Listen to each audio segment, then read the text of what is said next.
Paano naman naging eh. thoughtful? Sa ngipin ba yun? Sa ngipin. Ba't sa ngipin? Wala lang. Tutful.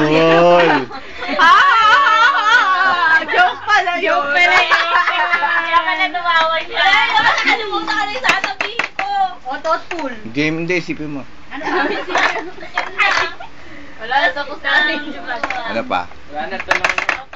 Tao. Totoo. Kaibigan ka, may tanong ako sa'yo. Ano? Huwag na. Game ka na ba?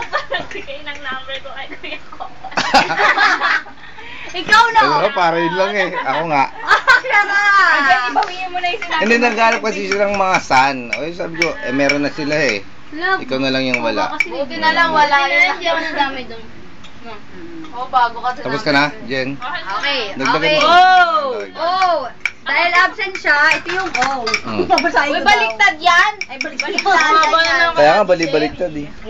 Sabi ni She, oh means omnipotent.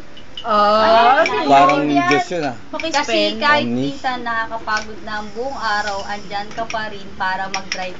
Parang di ka nauubusan ng energy. At O stands for optimistic kasi alam ko kaya mo rin kami sinasasabay sa pick-up mo para malesen pagod namin. Makatipid kami kahit paano. Pag pwede ka, ginagamit mo sa sakyan mo para mahakot katulad ng mga flowers para sa reception at willing kang tumulong gamit car mo. Sobrang thank you kasi napakabait mong kuya at kaibigan sa amin. You deserve a special surprise sa birthday mo. Thank you. Siya yung mas pinakamagandang sinabi. Oo, kasi naisipan niya pag-isipan niya to eh. Mali. Buong araw